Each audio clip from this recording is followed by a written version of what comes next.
What's up, guys? Today we're going to look over Marbury versus Madison, a very important case, one of the first cases the Supreme Court ever sees, and it sets up judicial review. So the one thing that we're going to walk away remembering is that this case sets up judicial review. I don't have a note sheet for you to fill out, but we will have a quiz tomorrow. And so if you want to open up a notebook paper and write down what you think is important, that would be great. Let's get into it. All right, the first thing I wanted to look at was the timeline.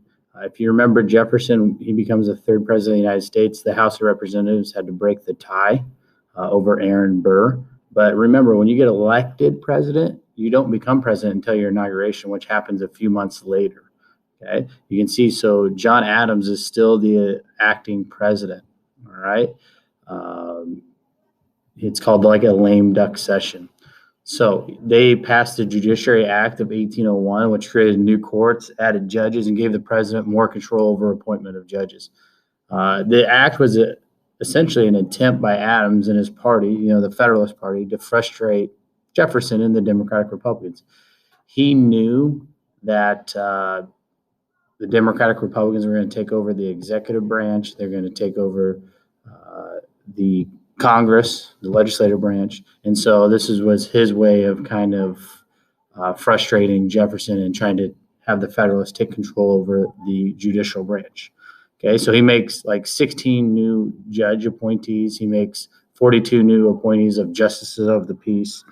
They're approved by the Senate, but they were not valid until their commissions were delivered by the Secretary of State, who happens to be John Marshall. Okay. Now, when Jefferson takes over, court's supposed to meet April 20th. The Supreme Court for the first time is supposed to meet, and Jefferson suspends it that year. 1802 rolls around. They're supposed to meet. Jefferson suspends it another year. So Chief Justice John Marshall, he's now the Chief Justice. He was the Secretary of State under Adams, but he gets appointed by Adams to become the Chief Justice of the Supreme Court. All right, so it takes 2 years for them to meet. What was going on and what we're going to get into here is, like I said, the midnight judges come in. So 16 judges are appointed by Adams, Secretary of State's John Marshall.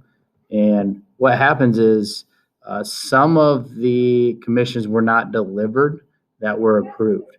So when Jefferson gets in, he says, well, we're not going to accept those that weren't delivered.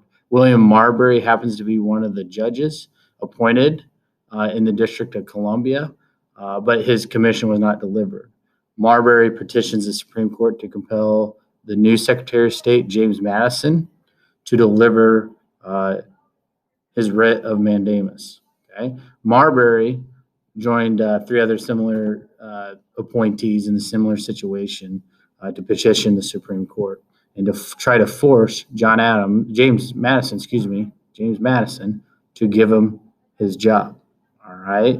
And so that kind of sets up, that's where we get Marbury, William Marbury versus James Madison, because James Madison is now the new Secretary of State, and he doesn't want to approve these appointees that are Federalist. All right. So when the case comes up to John Marshall, 3 questions get asked. Okay. What's the legality of it? Who has jurisdiction? The Supreme Court, the executive branch? And is it constitutional? Can the Supreme Court can the Supreme Court and the judicial branch tell the executive branch what to do? All right. So first one, legality. Does the law say that Marbury has a right to his commission? Remember, he got appointed in D.C. A justice of the peace.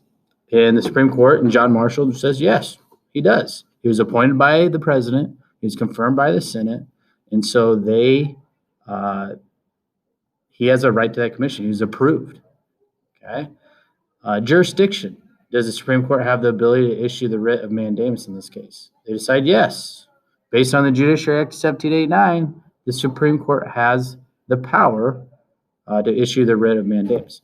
The third question is it constitutional? Can or should the Supreme Court, based on the Constitution, have the ability to command the executive branch? And John Marshall decides no, Can't do that. They ruled that the Judiciary Act of 1789 violated the Constitution's supremacy clause. All right, so they declared it's unconstitutional. It's the first time a law that was passed by Congress and approved by the president was declared unconstitutional.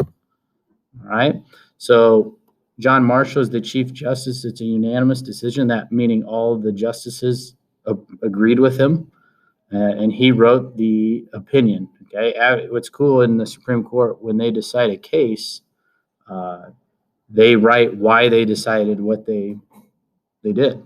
Okay, if there's any disagreement, it's called a dissent, and they'll write their opinion why they disagree with the decision. So that's kind of cool that the Supreme Court does that. So they rule against Marbury. Keep in mind, Chief Justice John Marshall was Adams' Secretary of State. He was a strong Federalist, and he takes a lot of heat from the Federalists for this decision. All right, but what he kind of talks about here in the lasting impact is he establishes judicial review for the Supreme Court, where they can review acts of Congress, actions of the president, the executive branch, laws passed by states, any of that. So if you think about it, if 100 senators and 435 representatives and a president all pass a law, the Supreme Court can strike it down and declare it unconstitutional. It also strengthens the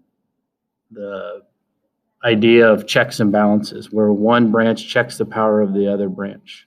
Okay, it kind of puts the judicial branch on a pedestal with the other three branches. It gives them kind of their power. It doesn't say anything about judicial review in the Constitution, but that's what is established through Marbury versus Madison.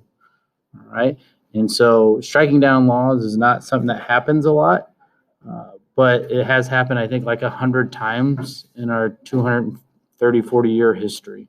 So, but what you need to know through Marbury versus Madison is that it establishes judicial review, it strengthens checks and balances, and it makes the judicial branch a co-equal branch with the executive branch and the legislative branch. That ends our notes for Marbury versus Madison. Tomorrow we'll have a lecture. Hopefully you filled out some things. You will be able to use your notes, whatever you wrote down on your sheet of paper, on the little lecture quiz tomorrow. Have a good one.